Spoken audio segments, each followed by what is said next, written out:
Welcome to today's SCENE Forum session. SCENE is the Science Communication and Education Network, which is an action group of Blue Marble Space Institute of Science. Blue Marble is a global nonprofit research organization. It's dedicated to exploring life as a universal phenomenon, studying Earth system science, space exploration, and the future of humanity. It was founded in 2009, and it operates as a distributed network of scientists worldwide, and it offers programs like its Young Scientist Program, the YSP, to empower students and to foster scientific interest amongst the public. Today, our featured guest is Bruce Callow, a Canadian science educator who will be speaking on his work to increase accessibility to space education and representation, and he often pairs these things with his love of music and space. So please join me in welcoming Bruce. Yeah, well, good afternoon, good evening, everyone, wherever you might be or watching this later. Thanks a lot, Jennifer, for the invitation to be with you guys today. It's a little bit different for me. I'm usually the person presenting the guest, so an honor and a slightly unusual experience. Just to give you a little heads up, we're in the rainy season here in Costa Rica, and I've got myself a bit of a cold going on. Not too bad at the moment, so I think I should be okay. But if you hear the odd sniffle and so on, that's the reason why. So thanks again to everyone for coming today. I recognize a number of faces there, so really happy to see you guys. So I called my talk Bridging Worlds, and Jennifer asked me to talk a little bit about my experience with community, music, and space. And a good way to begin is thinking of the words of Franklin Chang: no one gets anywhere without someone's help. And I think that's a theme that really comes through clearly in some of the things we're going to talk about today. And my experience with space, formally began back in the early 1970s, when I was old enough to remember the last Apollo missions and the beginnings of Star Trek. Like any good Star Trek fan, I began back in the original series. But I actually got started more formally with a connection to NASA and people in the real space program back when I was at the UK Embassy. And at the time, we created a multimedia film project that had live action, it had documentary, it had all kinds of elements to it to basically to get the conversation going about climate change and to get people more aware and involved in sharing innovative ideas.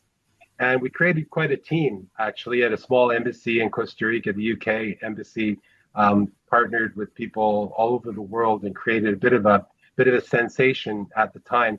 But probably the biggest reason for that, in many ways, was the involvement of Franklin Chang Diaz. If you're not familiar with him, he's Costa Rica's astronaut, flew 7 times on the space shuttle, and has done other remarkable things in creating rocket engines. Don't hear a word, Maury. I'll share a clip with that Franklin did in this. We talk a little bit about climate change, and perhaps you think that this is not your fault, and it really isn't your fault. You were not around when we were messing up the place, but it is your responsibility, unfortunately. So you will have to take action, and you will have to lead the world into making some changes to arrest the changes going on in the atmosphere. And it will require a lot of firm action on your part. All humans must stop and think for a moment and decide to change. So that's, part of Franklin's actual acting career. I'm not sure if you followed up on that. I think he had a budding acting career, but we're certainly grateful that he was part of this project, which is still ongoing, as some of you may know, with the Odyssey 2050 time capsule. We still have projects and community that's still involved, little by little, trying to make a difference. After I left the embassy, about a year after, I started working on a contract, sort of freelance basis with Franklin Chang as a publicist. And that was really my job at the UK Embassy of Public Affairs and so on. And we were able to draw in some of my old contacts from the UK and from both the UK government to create actually a campaign. For those of you from the UK might recognize the GREAT campaign. And we were able to publicize a lot of the Vasimir Motors work. And the most recent one that I'm aware of was back in 2018 at a small satellite conference in the United States. But a lot of my work was involved with Franklin's excellent autobiographies. And that gave me a lot of ideas, a lot of inspiration. And of course, working with Franklin Chang opens up doors that, to meeting other people, which I'll talk about a little bit later. So the basic thrust, if you can think of any sort of strategy, if there is such a thing, was, in the work that I've been doing, this involves research, networking, and then we ended up doing books on our own, and then workshops, and then hopefully the social impact. And social impact, well, how do you measure that? How do you even know if there is any? Sometimes it's immediate, sometimes it takes years. And it's been a really, really interesting process to try to assess that. So back in 2018, my co-author and I, Ana Luisa, we put out our first book, celebrating Costa Ricans in NASA, To the Stars, Costa Rica and NASA, published by the Editorial Tecnológica. So Sandra Kaufman, one of the great administrator at NASA and former, head of many, many programs, Costa Rican, of course, she introduced me to a number of the people in NASA, but then we ended up discovering a few others just by accident, including a couple of technicians who've worked at the Jet Propulsion Laboratory for like 30 years that literally nobody in Costa Rica had ever heard of, apart from their family. So that whole process of discovery was just an amazing thing, and to make friends with many of these people was outstanding, and to show Costa Ricans and the rest of the world that there were a lot of people doing really cool stuff. And I'm kind of relieved and proud actually to announce that our new book, the follow-up to that first one, will be coming out in just a few weeks. Costa Rica NASA Part 2. We've got 10 people featured in this one, including the amazing Jorge Andres Diaz. You can see in the top left-hand corner, who's been doing all kinds of stuff with NASA. His most recent thing was having one of his experiments on a recent lander connected to the Artemis mission on the moon. The amazing Viviana Velarde, one of the top people at JPL's Human Resources Department. Very important person to be friends with. Get in with the HR people and you should be good. And just 2 weeks ago, this is exciting for me. The discoveries are always the most enjoyable. We discovered another Costa Rican in NASA, Brandon Marshall. Nobody had heard of. Sandra didn't know him. Andres Mora, our other long-term friend in NASA, had never heard of him. And he's been at Kennedy Space Center for some time. So yeah, we're going to have an awesome roster in this book, and again published by our friends at Editorial Tecnológica de Costa Rica. That's the Costa Rican Institute of Technology.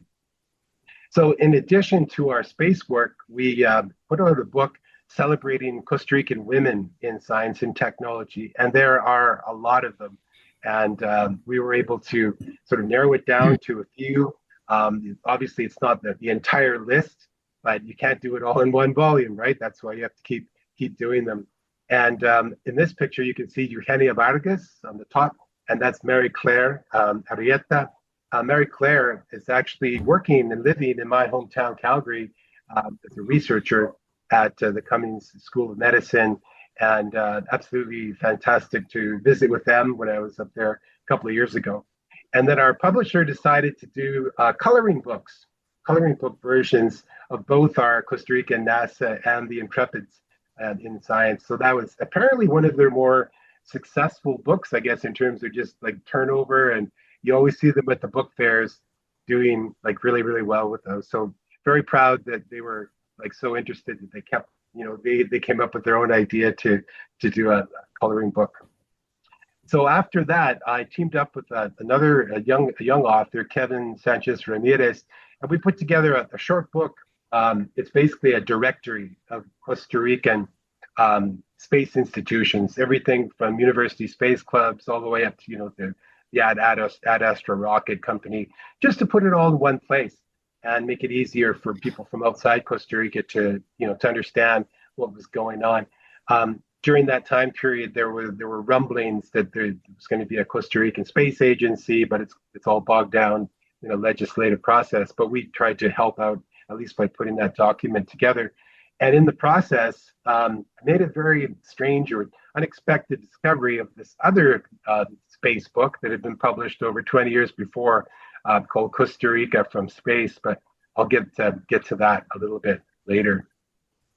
So after the first book came out, Ana Luisa and I went on the road, so to speak, visiting schools, high schools, universities, planetarium, you name it. We were in libraries and did our best to reach out and share the message that there are so many Costa Ricans working in these amazing things, from oceanographers to technicians to administrators and so on. I'll show a short clip about some of that outreach. Your eyes, the light.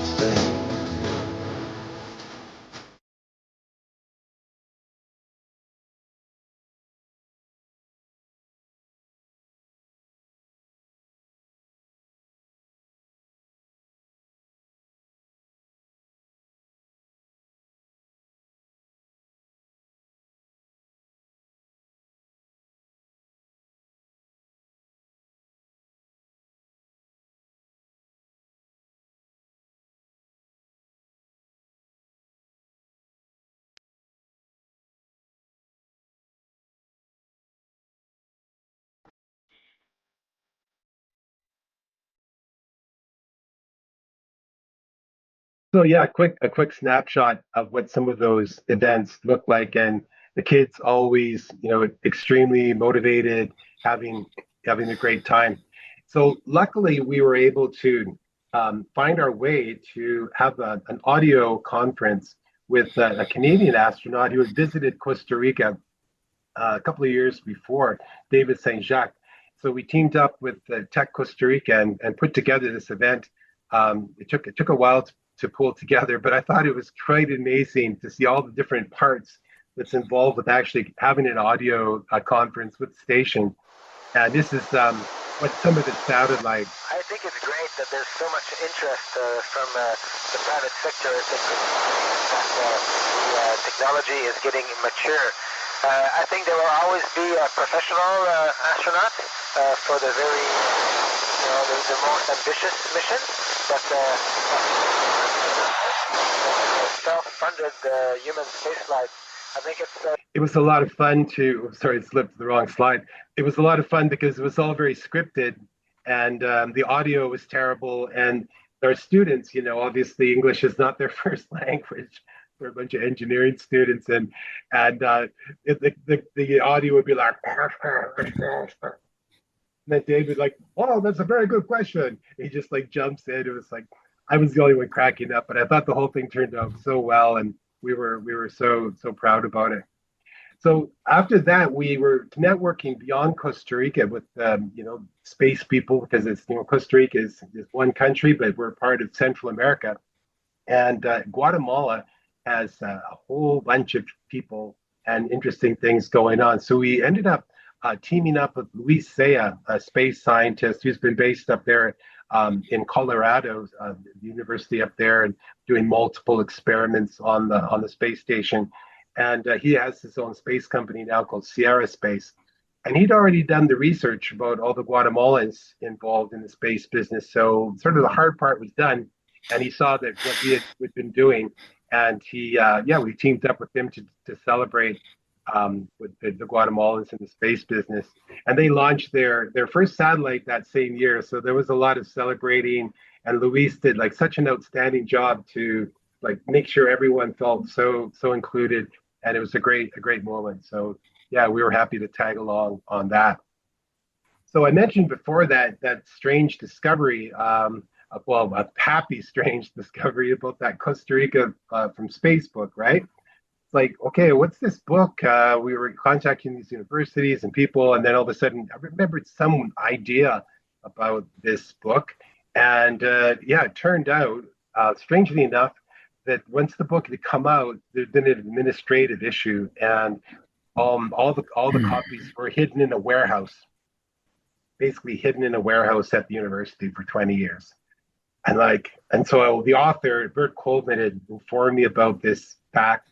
Not too many people knew about it. So I was able to convince the university to allow me to have like close to 1,000 of the books. So I spent a good part of 2022 handing them out. And that was like, I must say, it was quite a lot of fun. We handed them out to specialty libraries at the universities, geography, geology. You can see a picture with the Minister of Foreign Affairs. There's a punk rock band from Santa Maria de Dota. Everywhere you can imagine, we were able to hand this book out, and it was amazing. It's a really, really high quality book, like, the highest quality National Geographic book that you'd see on your coffee table, the ones that cost like $150. Yeah, it's one of those. Unfortunately, some of the books the pages were stuck together because they've been sitting in the warehouse at the Earth University for 20 years. So yeah, there was some damage to a few of them, but we would explain to the people that beforehand, sorry, there's a couple of pages stuck together on that one. But for the most part, it was just an amazing experience. So another thing coming up to the present time, we're literally like days, if not like a few weeks away from launching our newest book with our co-author Javier Montiel from Mexico. He's Mexican, but he's based in Houston now, celebrating Mexican women in space. This is like close to 3 years in the works. And thanks to Jennifer, heads up, she's our top poster and a graphic designer. Thanks, Jennifer.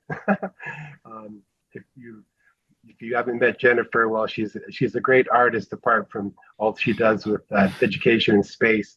So we're really, really excited about this one. So let's go to another outreach event that took place in the time frame after we released the first book, kind of in the latter stages. And we were presenting at Tech at an English teachers conference. And we met this gentleman, Pedro Morales.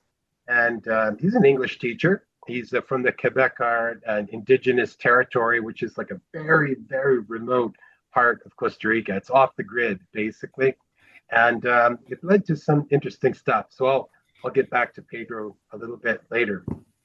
And then on an extended trip I took to Canada back in 2019, we were able to team up with Indigenous schools around the Calgary area. Calgary, Alberta is close to 3 First Nations communities. And so I was able to go and visit, at least I visited 2 of them, and the other ones we did in science centers in Calgary. But a wonderful experience to bring our Costa Ricans into the classrooms for these kids, as well as some Canadian NASA people like Laura Lucia. At that time, she was a flight controller at Johnson. And just a lot of fun. And they were some of the most enthusiastic and most energetic workshops that we ever had. So what do? It's COVID comes around. We can't go out to schools anymore. Everyone's sitting at home, kind of like wondering what happens next. So like a lot of people, we went online and just started talking to different space friends, people we didn't know. A lot of people were just at home, bored, doing what they could do to survive. And we ended up creating the Friday Night Space series, which was kind of like more like a fun series. It was very scientific and all that, but it was more like conversational. So people could just show up, university students, high school students, anyone, and talk to some of the top people in the space world. And that was an incredible couple of years where we were able to do that. And it was really a unique time because I think the accessibility that we had have those types of guests, that was very specific to that time period, right? And during COVID, we actually I met this gentleman online, Neil Siegel, and I'll come back to him later. His mom is also a pretty significant person. His whole family is actually involved one way or another in aerospace. Well, actually not completely aerospace. His brother's Jack Black. You may be familiar with the actor Jack Black. Yeah, that's Neil's brother. But Judith was a very, very, very important aerospace engineer and was involved in numerous things. The most famous one you always see on the internet is about her involvement on Apollo 13 and saving the astronauts and whatnot through her abort systems, programming. But because of that fateful meeting with Neil in tribute to his mom, we were able to later on do some pretty significant work to help Ukrainians. So Star Trek and NASA, yeah, there's a connection, isn't there? I think so. And so, yeah, these are among the people that we contacted, to talk to us on a Friday night. Nana Visitor, Deep Space Nine. Like, who hasn't seen? Well, I hope you guys have seen Deep Space Nine. If not, put it on your list. And then Vic Manoia from Star Trek Continues. So they spoke at our conferences, and then that created actually a nice spin-off between Nana Visitor and Sandra Kaufman, and they became friends. And Nana visited Sandra for a book that she was doing. So all kinds of spin-offs. And then when I was back in Calgary, there's a Star Trek convention in a beautiful little prairie town called Vulcan, population 3,000 on the bald prairie of Alberta, Canada. And strangely enough, they beam in. Well, not quite beam in, but they bring in the same top stars from Star Trek that you would see in Las Vegas or any of these big centers, except you don't have to go, bumping elbow to elbow in a hotel. You're in a little town, and you can actually just sort of meet them a lot of the times just on the street, just randomly having a cup of coffee, and you can see the kind of stuff that we were doing. Oh, sorry for the background noise there. I am in Costa Rica, and there's some great sort of street. Can they call it advertising? They drive around and advertise whatever it is they're doing. But that gentleman on the right-hand side, Bobby Clark, he played the Gorn, for those of you, classic Star Trek fans, and 83 years old at that time. And he gave us a nice little endorsement there. But that's all just good fun. And it sort of creates the environment that we want to do with our education and outreach work.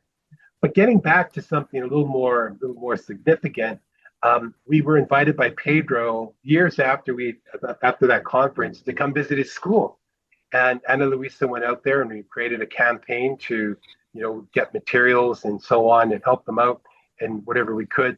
I'll show you a quick part of the video, and please pay attention to the first song called Moonlight and a little girl singing that.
Watching your tears fall down over me, over me.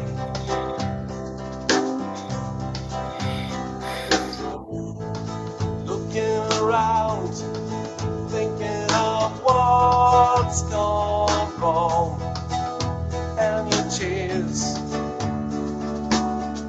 keep falling down.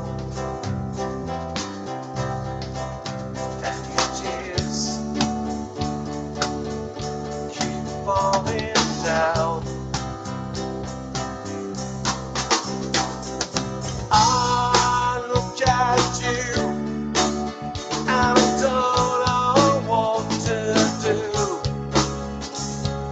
You're so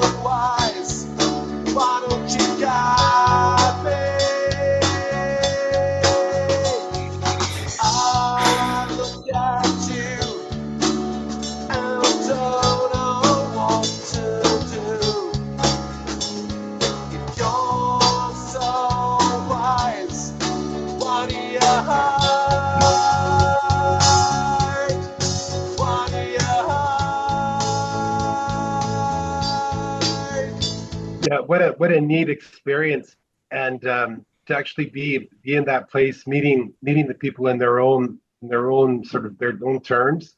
We actually stayed in a tent inside the classroom just to give you extra layers of insulation. And I remember one night the International Space Station flew over that region, and I was like seeing this thing in the sky, and it was like, what is that? That's not a plane. I checked it later. Yeah, it was the International Space Station because the skies are so incredibly beautiful. And so what a neat way to really just get to know those people and try to share a little bit about what we were doing. And thanks to Pedro, the real hero. This presentation, it doesn't mention him enough. I think it should. So as a result, Pedro I was able to do some of the logistical support for him to attend the Space Exploration Educators Conference at called SEEK in Houston, which takes place every February. And he attended in 2023, and then I got to hang out with him at the last one in 2025. And you can see us having our little fun there, our little blue origin moment. So proud about Pedro. We've done a number of other research outreach things with his students. It goes on, but so happy about it. And then the follow up, and I hope that Leroy is somewhere here listening. A follow up visit was Larry's visit to the school. Leroy's a good friend of mine, space scientist, worked at JPL, the Jet Propulsion Laboratory, for a number of years, and off he went with his wife Teresa to Pedro's school, and just to keep the momentum going. So absolutely brilliant. Well, it gets better. Remember Sheila from the song at the beginning of that other video? Well, Pedro mentored her through a program called She is Astronaut, but Ella es Astronauta.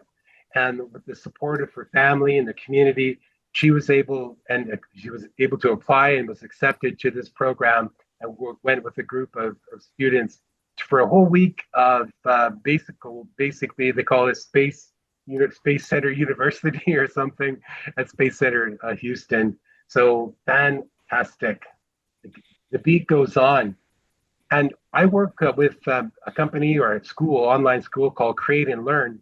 And one of the projects that I developed over the last few years was given the idea by Marcy Ward. You can see in the top right hand corner there. I would like to credit her because I went to one of her workshops at the space conference, and writing books, space books with kids.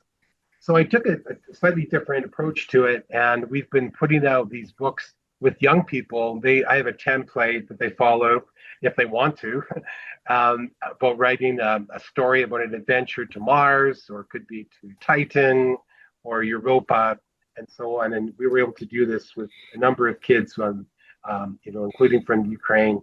So it's pretty exciting. So let's go back to a little bit more. Well, not go back to, maybe going forward to the situation in Ukraine.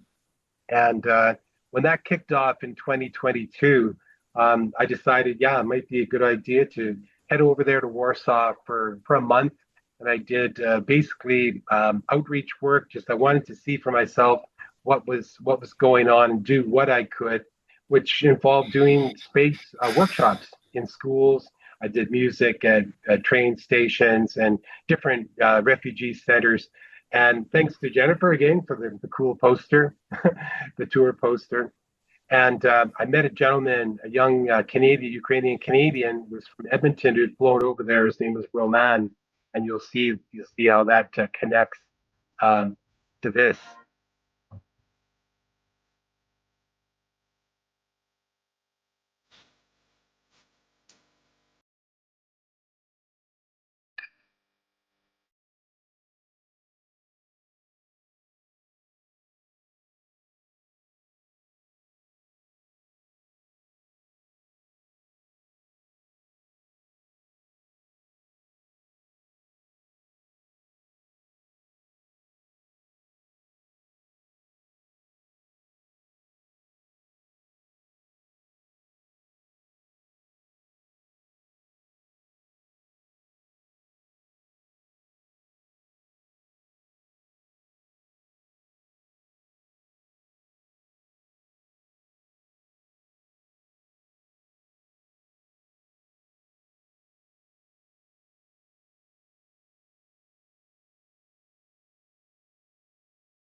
And you'll remember Neil from the previous, during the Friday night space series. Yeah, he and his wife Robin sponsored at least half of the people that we ended up helping. And here's the final result from April. As of April last year, we were able to assist 40 Ukrainians to reach Canada in different parts of the country. So, yeah, happily the last two groups we helped was a young lady and her baby, and just before the visa requirements changed in Canada, making it more difficult, and a complete family, father, mother, and three kids. Like that was the first time. That was like so happy, and it was a neat connection too with my space work because one of my online students with Create and Learn had family over there, and as a result of that connection, we were able to help bring their whole family over, and we ended up having pizza with them last year and having a good time, including with the gentleman you see beside me here, Mike, and he was also one of our major sponsors. And I helped organize, I think it was 5 concerts in total for Ukraine. Some were more successful than others. Certainly at the beginning of the conflict, there was more interest, but as time went on, you could see things were starting to get more difficult. There were other problems in the world, and things got more and more difficult. But we kept trying, and with great partners and people like Mike there, we're so incredibly grateful. 2 of them took place at St. David's United Church in Calgary, the others at the Royal Canadian Legion with a bunch of great people there. So I decided I better go over there and see like this money that we're raising, like what are we actually doing? Is it like who's this NGO that we're working with? And better go over there, just do a little quickie check. And this is part of what I saw.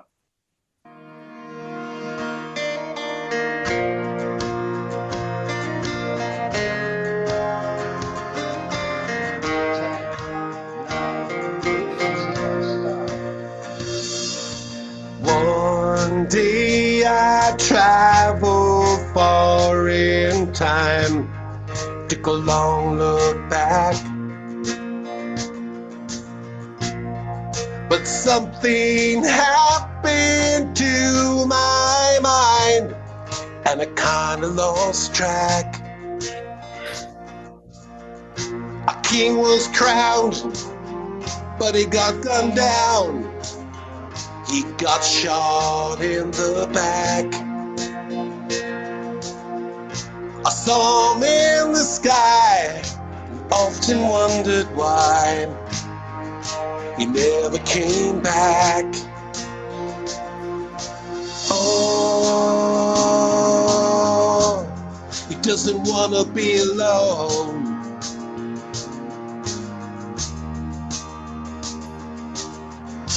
Take me home. Yeah, over there, like the Lviv Theological Seminary really took me under their wing, and so grateful for that. Nothing happened when I was there in terms of we were not under air alert at the time. But remember, this is Western Ukraine, which is a completely different situation. And just to give it a little bit more context, I'll play this clip from CBC. A Calgary man is on a unique humanitarian mission for Ukraine, and the way he's bringing aid money in is by rocking out. Aaron Collins has the story. It's a music tour with a twist. This Canadian in Ukraine making music, hoping to make a difference too. How do you say horse with good in Ukrainian?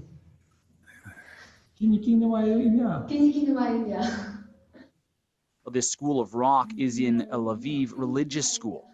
Its founder teaching bar chords and distributing aid provided by an Alberta charity, dropping off medicine, food, and a few tunes in the area. We're taking it on the road to orphanages like every weekend. We went up to one last weekend to share music and bananas and chocolate with little kids. This city is far from the front line of Ukraine's war with Russia, but students here are still impacted by the conflict. People dying in the Actually, my uncle was died last year. So, yeah, it's A little rock and roll providing a temporary escape. They feel relaxed. They forget about it, you know? They forget about their situation for a little bit. The founder of Lviv's School of Rock and his students will take center stage this Friday, headliners in a global online concert live streaming on YouTube to raise more money for people here. Let's stay with Ukraine. They're our allies, and let's keep acting like that. Musicians from London to Los Angeles and everywhere in between logging on to jam. The whole community, grab hands and put this together to make a great event, to fundraise for these people and help all these people. A reminder that even in dark times, spirits can be lifted one chord at a time. Aaron Collins, CBC News, Calgary. So yeah, it's a humbling and wonderful experience. And actually, in that trip, just hanging out with the students and learning about their example was so inspiring. So going back to space more directly, what I really get a thrill about is when I can. It's not really a common thing, but to introduce my students to an actual on-site experience. That's kind of like the best case scenario for me as an online teacher. That's an idea on the left-hand side. I was able to assist her with becoming like an intern, like a teenage intern at the Space Center Houston. It's a short-term program, and of course, with their parents' support, they had to fly in actually for interviews. So they were very committed to that. The one in the middle was a group of Costa Rican students that Sandra Kaufman actually really organized so they could go to see a launch. That was some years ago. And then my student Noah on the right-hand side, he got to go to the Glenn Research Center for a special visit. And then kids from a school here in Santa Ana visiting Ad Astra rocket laboratory here in Costa Rica, which is not NASA, but hey, same thing, right? And really, really exciting. And the best of all was, I guess I wouldn't say the best, but the most gratifying, that was the most relieved about it, was this past February when a very small group, it was just two teenagers and their mentor, Oksana, they're Ukrainian refugees based in Calgary, and they were able to attend the Space Center Houston Teachers Conference and give a presentation. And as far as I know, they're the first high school students to have done that. And that was a bit of a difficult one because, the whole question about visas and, when things were up in the air. But thanks to sponsors and thanks to all the support we received, it turned out absolutely fantastically. And actually, these students, Anna and Anastasia, they've written an amazing book in my Create and Learn program. If you want to see their full presentation, you can scan this code here. And I want to thank personally Anna. She's the girl with the Pokemon hair. I always bug her. She looks like an anime person. She actually helped me with this presentation to make it look, if this looks half decent compared to some Google slide thing that I would throw together. So thank you, Anna. I'm sure you're watching this at some point. Proud to have been at Space Center Houston with you guys. And in the words of Anna, I'll leave you, space is not just for astronauts, it's for dreamers, learners, and everyone who dares to look up. And those are the words of Anna, who helped me so much with this presentation. And thank you so much for listening to this, and I hope in some way it made sense. Thank you, Bruce, for guiding us through your presentation. This was wonderful. You're right. A lot of times I see you presenting, so it's actually a nice time to see the timeline of everything you've done. We'd like to open it up to audience questions. So feel free to type into chat and I can read them aloud, or if you'd like to unmute and ask a question, we highly encourage you to do so.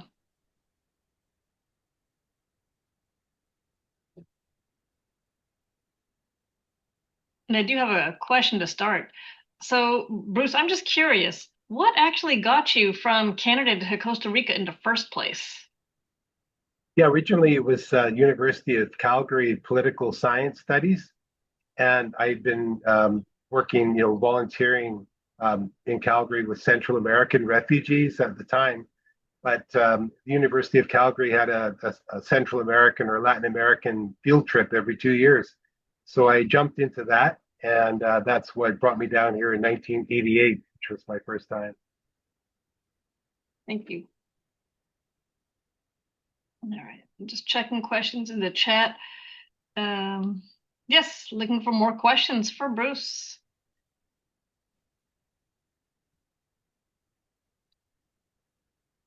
And while questions are coming in, I'd like to ask about any highlights. I know it seemed like everything was a highlight that you shared, but do any of those stand out more than others, or anything surprise you that you never thought would have been possible? Yeah, no, it's kind of like doing the impossible. It's you don't really think about it. Like I was commenting to you earlier, Jennifer, like trying to articulate putting this, I had to re-engineer the entire experience because essentially I'm a musician at heart, an artist, and spontaneity is my thing. Planning is good too. I agree with that. And I know, like, as an event planner, it's been very good for me. Like, you show up on time, and make sure the link is working. And but actually, as a volunteer and an artistic person, I don't like. How can I articulate it? But what I would like to say is that the surprising part was like how much amazing support, and maybe I shouldn't be surprised by that. Maybe that's humanity. Maybe we're just like that. But I was very happy about that. It's pretty exciting. Yeah, spontaneity has its own stressors, but then you seem to handle it very well.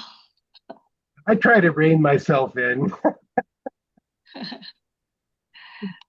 You have a question from the chat. Have any of the students in Costa Rica become employed at NASA or moved into the space field? Any of my students in particular, or just students? Ben, feel free to unmute. Oh, is this from Patrick's question, So, maybe? any of the students. Yeah, well, it's an ongoing thing. I must say, hey, Ivan, I remember you from our Star Trek class. How's it going? I'm all right, and you? Yeah, it's good. Sorry, what was your name again? Patrick. Patrick, yeah, for sure. Patrick, Ben, and I actually they're in Uganda, and we did a course or mini series about Star Trek, and so yeah. But no, good to see you guys. It's an ongoing thing. You can't say 100%. I would be proud that some of my students would move on to that. I'm really pushing for it. You can see in some of those slides that like trying to get those experiences when they're teenagers. But yeah, we'll keep you posted on that. Okay. Cool. Thanks for your question.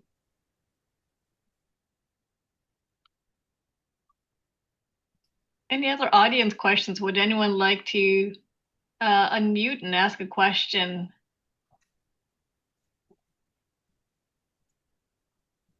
I see, Maria, you unmuted yourself. Was that because you were going to ask a question? Oh, no, sorry. Just unmuted by accident, sorry. Oh, no worries at all. No worries. Well, I'd like to ask Maria a question if I could. Sure. First of all, how are you, Maria? And second of all, it was great to meet you in Warsaw at that refugee center. Because actually, Maria and I haven't met since that fateful moment. We did a space workshop together, if I remember correctly. Yeah, that was awesome. Yeah. I'm a huge space nerd, and I was volunteering at the center, and there was just like this panicked request for a translator who could speak American English. So I was like, yeah, I can do it. So yeah, it was really nice to have this workshop with you. Can you bring back the memory of what that place was? That the place where we gave the workshop? Yeah, Probably it was one of the largest refugee centers in Warsaw. It was actually like an expo center, but at the time that we were there, I think it had like over 4,000 refugees inside, and they were all like located in like 2 or 3 halls. And it was just like endless beds with like primarily like women and children. And there was like a medical unit there, and there was a kind of like a daycare for all ages of kids, like daycare slash school. So that's where we did the workshop. Yeah. So that was yeah, it was like a crazy experience, but yeah, it was really nice meeting you and doing that workshop. Because otherwise, outside of that workshop, I was doing like medical translations, which are a lot more heavy. So it was nice to have that for the day. awesome. I always tried to be like a lightweight because I saw like how the real people, like the real hardcore volunteers, were you have to manage like day-to-day stress.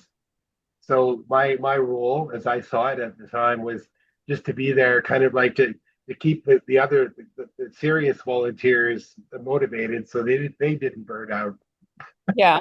Yeah. No, it was definitely like it was I don't have a lot of memories from that time period because it was just like there was just like so much stuff happening on like a minute by minute basis at the refugee center with like how many people there were that yeah, it was crazy. But I do remember the workshop.